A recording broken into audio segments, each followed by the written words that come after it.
WCBI News at 5 starts now.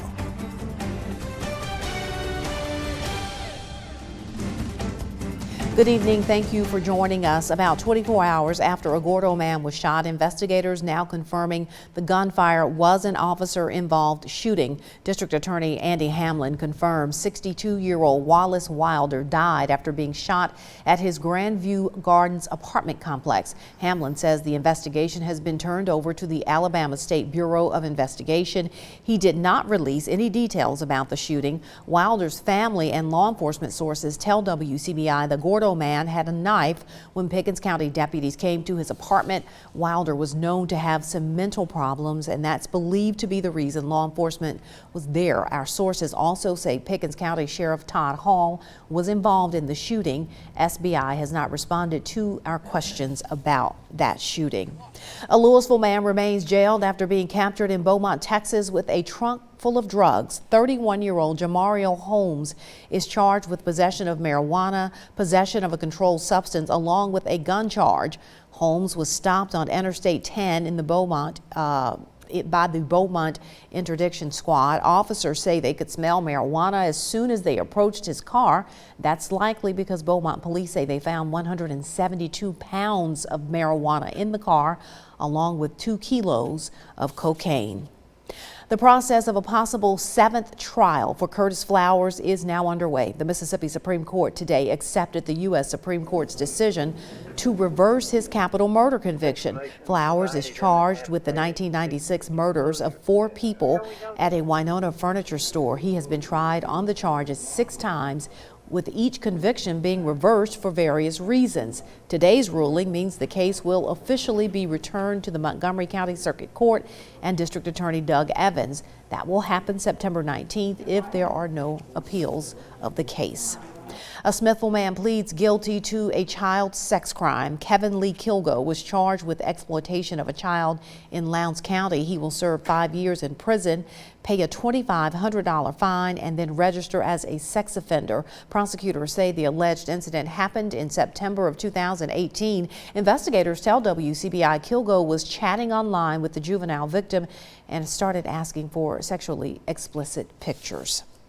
West Point police asking for your help identifying an apartment burglary suspect. The burglary happened Wednesday at an apartment in the Wendell complex. The burglar came into the complex in a Ford F-150 truck. He was a passenger in that truck. You're looking now at video surveillance camera. The suspect was wearing black pants, dark colored pants rather, and black and white shoes. If you have any information or if you think you recognize this suspect, please call Golden Triangle Crime Stoppers. Word of a growing partnership between police and the popular doorbell camera company Ring is raising privacy concerns nationwide. Amazon-owned Ring sells low-cost home security systems. Ring said last week more than 400 law enforcement agencies used its Neighborhood Watch program that gives police potential access to customers' videos. Jamie Yukas shows us how guarding your home could compromise your privacy. Somebody's there and they're breaking into my house.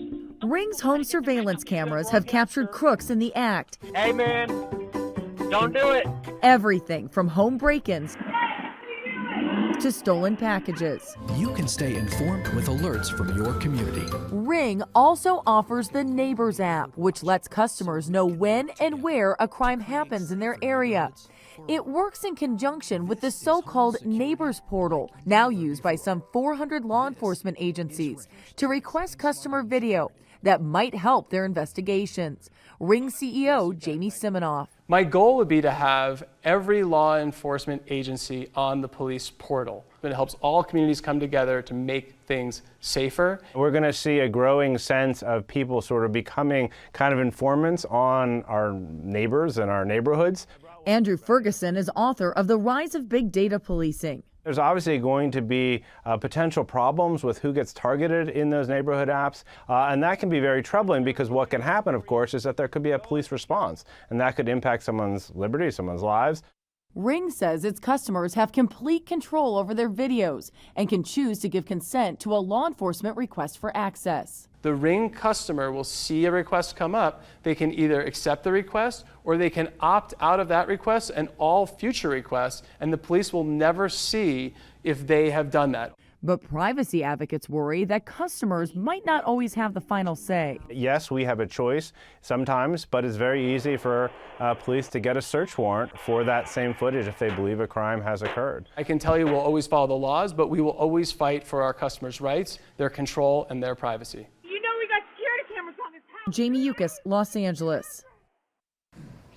It is time now to get a first look at our forecast. We'll turn things over to Chief Meteorologist Keith Gibson for that. A beautiful sunny day for us today, finally. Gorgeous weather out there, live view here in our area, our Columbus camera, Tupelo, Vernon, and Louisville as well.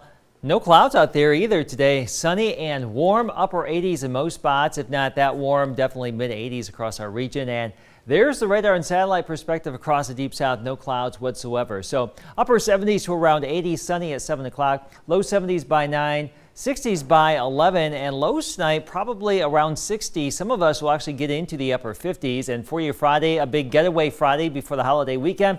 More sun, back up to around 90. I'm back with a holiday weekend forecast and another look at Hurricane Dorian in just a few minutes. All right, speaking of Dorian, Florida's governor has declared a state of emergency as Dorian picks up steam in the Atlantic Ocean. The storm rolled over the Virgin Islands and spared Puerto Rico Wednesday. Now threatens to ruin Labor Day plans for millions of Americans along the East Coast. Nicole Killian brings us the very latest. Florida residents waited in long lines to stock up on food and fuel, gearing up for Hurricane Dorian. I want to fill up my tank so that when it's time to go, I'll go. I thought it was going to be a little bit later this week, but here we are. The storm is expected to reach Category 4 strength with winds of 130 miles per hour before making landfall Labor Day. We can't tell you exactly where this thing's going to go right now. It's been kind of here and there, and it's not been a very, I guess, consistent path in some respects. Florida Governor Ron DeSantis has already declared a state of emergency in all 67 Florida counties. The mayor of Jacksonville stopped short of issuing evacuations. I am issuing a mandatory prayer that this thing stays away from us. Dorian is slowly barreling toward the U.S. after bringing heavy rains and wind to the U.S. Virgin Islands. The storm caused widespread outages, but largely spared the region. Puerto Rico also avoided a direct hit. In Florida, residents like Elizabeth Soto loaded up on water, fearing stores may run out. Preparedness, because you never know. With Dorian still days away, the governor says the time to prepare is now. Nicole Killian, CBS News, Orlando, Florida. And so far, airlines have canceled more than 80 flights within the United States. Well, Mississippi State is doing what it can to support students whose family or homes could be in the path of Hurricane Dorian. The university is making sure students from Eastern Florida know there is a support system for them at MSU. Students from the area are understandably concerned about their friends and family that are hundreds of miles away. So the university has programs in place to help students anytime their hometown could be destroyed.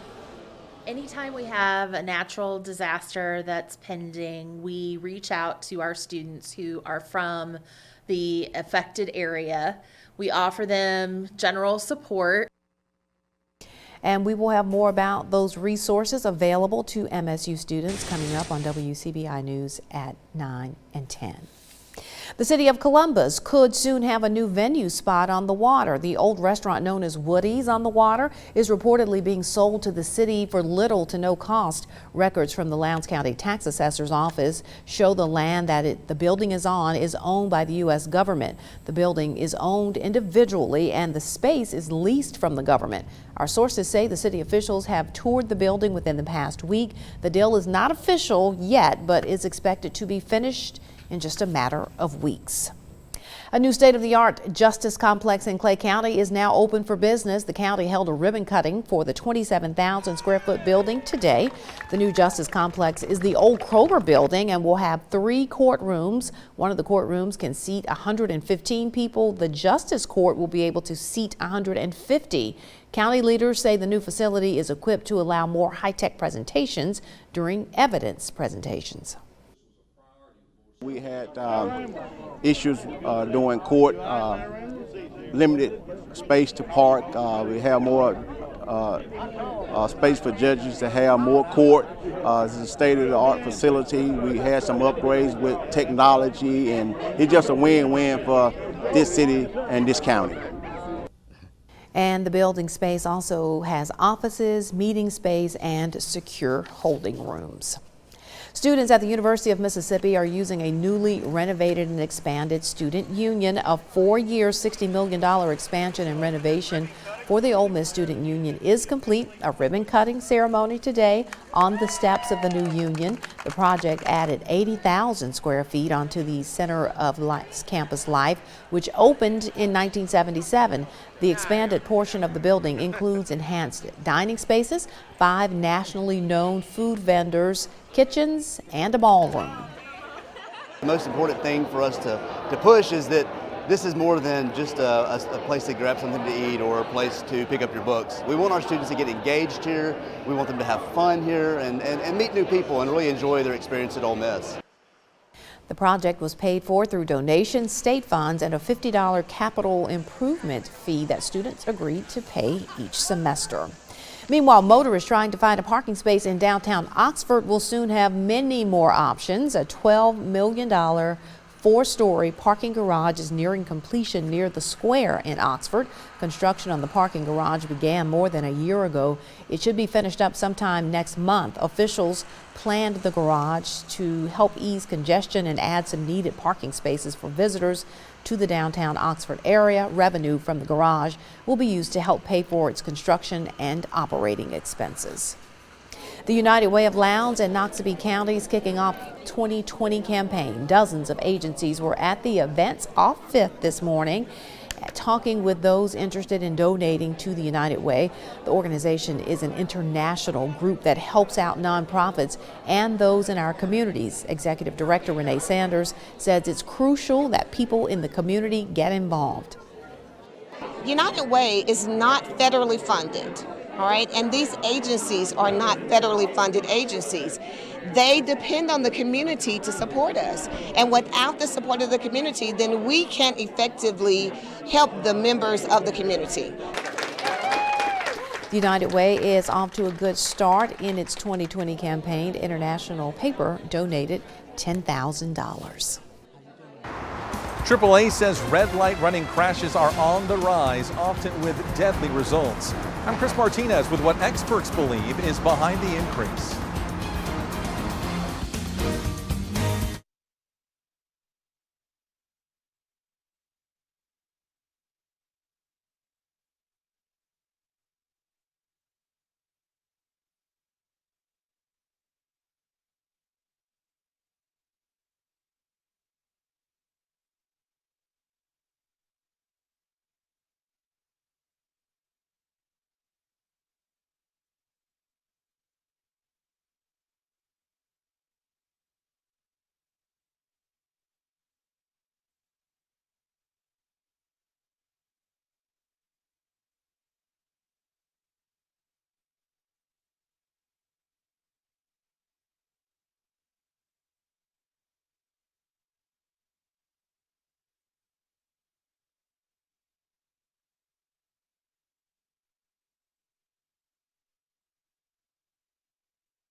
You're watching WCBI's News at 5 with Andrea Self. We're back, everyone. Here's some good advice. Don't try to beat the light. A new report from AAA shows the number of deaths from red light running crashes is on the rise. Chris Martinez has more on what experts believe is behind the increase. This video shows a worst-case scenario, a white Lexus plowing into an SUV at a high rate of speed after running a red light at a Los Angeles area intersection. The impact left the SUV on its roof and killed its driver. AAA says red light running crashes are on the rise, often with devastating results. Sometimes they do it by accident. Other times, they purposefully try to get through that red light. AAA spokesperson Doug Shoup says new research shows the number of deaths resulting from drivers running red lights is at a 10-year high. AAA analyzed all red light crashes from 2017, the most recent data available, and found 939 people were killed nationwide, a 28% increase from just 5 years earlier. Drivers are distracted, they're impatient, and they're reckless, and they're making the decision to run a red light instead of safely stopping. AAA's research shows more than 2 people are killed every day in red light running crashes. That includes not just drivers and passengers, but pedestrians as well. In San Francisco, safety advocates are calling for changes after more than a dozen pedestrians have been killed this year, including a man who was hit by this black Tesla that sped through a red light. They don't follow the law, so it's just really sad that people have to die because people want to run a red light. AAA wants to see more cameras put in that photograph and send a ticket to drivers who run a red light. It's hoped that will make people think twice before breaking the law. Chris Martinez, CBS News, Los Angeles. Down here in Florida, there's some showers and thunder showers right now. This is our Florida radar. That will be lighting up here as Dorian approaches. There's the system that's moving back to the northwest. We'll talk about that. Also, a look at our Labor Day weekend. Put up next.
Your WCBI First Alert AccuWeather forecast with Chief Meteorologist Keith Gibson.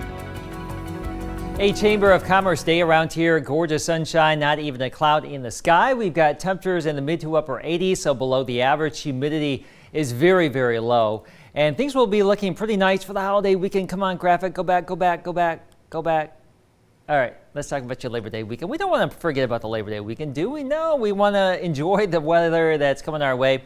Around 90 on Friday, low 90s for Saturday, Sunday, and Monday. Just a slim chance for a shower storm as we get into Sunday and Monday, but overall partly cloudy here or mostly sunny. Warm during the day and still relatively comfortable at night. Showers and storms down there to our southwest in Louisiana and some rain back to the north. But around here, we are high and dry. So get out there and make the most of it on your Thursday evening. Eventual lows should be into the upper 50s in those cooler outlying spots. If not that cool, definitely the lower 60s in most other spots. And for our Friday, upper 80s to around 90 locally. And if you're doing any traveling here across the region, no issues whatsoever.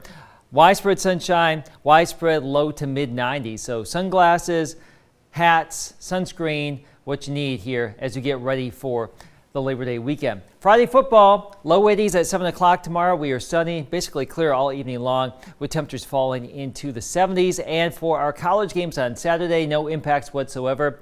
Upper 80s in Atlanta, low 90s in New Orleans and in Memphis. Things are looking pretty good with mostly sunny skies. So the latest on Dorian, sustained wind at 85 miles per hour.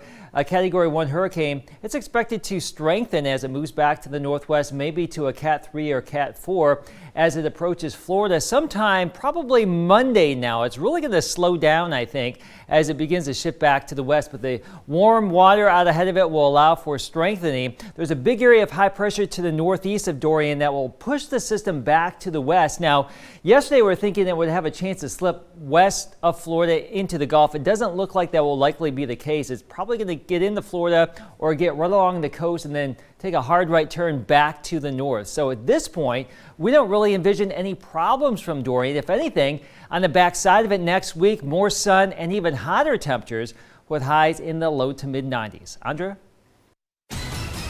Only 2 more days until college football returns for our Magnolia State teams. More on the weekend coming up next in sports.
They were a cashier at Starbucks and they called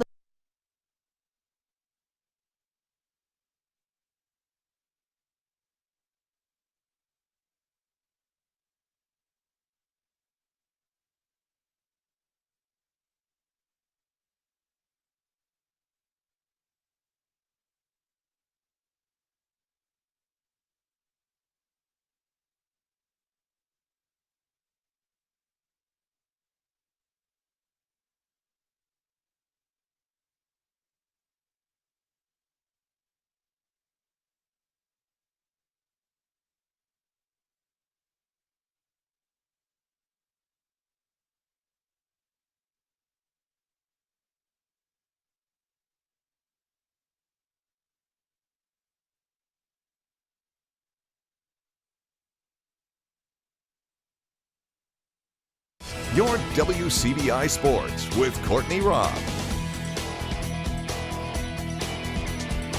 Tommy Stevens gets his first start as a Bulldog quarterback in just a few days. He's had a summer filled with proving that he's ready to take on the role. And it seems like it has done just that. He's earned the starter job, unanimously named the team captain by his peers. But when Stevens stepped onto campus, he set out to improve.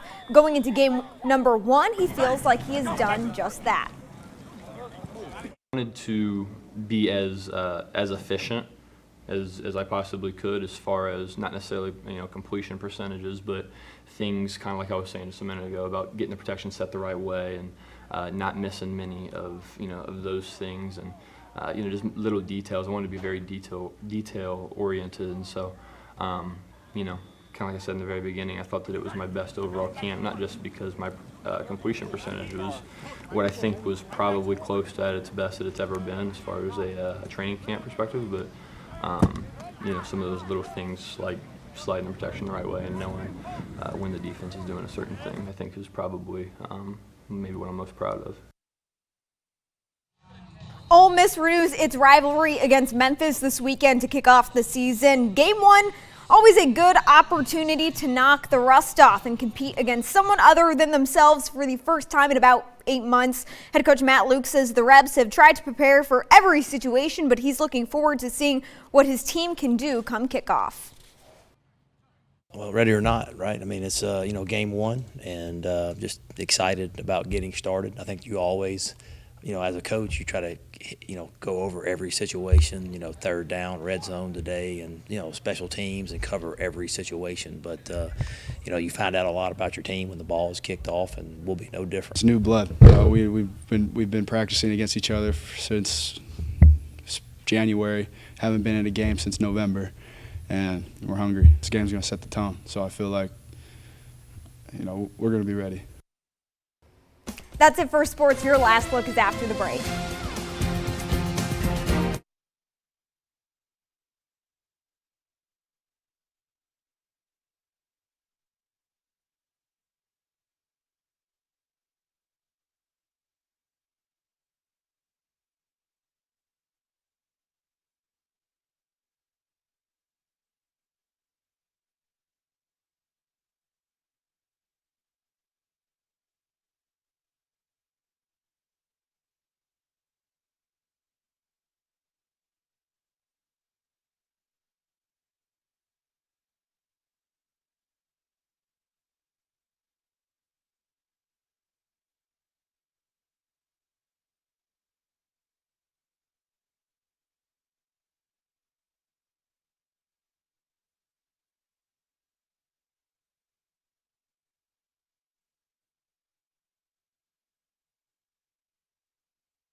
I know the whole weather world is obsessed with Dorian right now, and rightfully so, but for us locally, no impacts through the holiday weekend, no problems whatsoever here. All right, well, we'll certainly be thinking of our friends down there. Definitely. All right, your CBS Evening News is next. We'll be back here at 6 o'clock.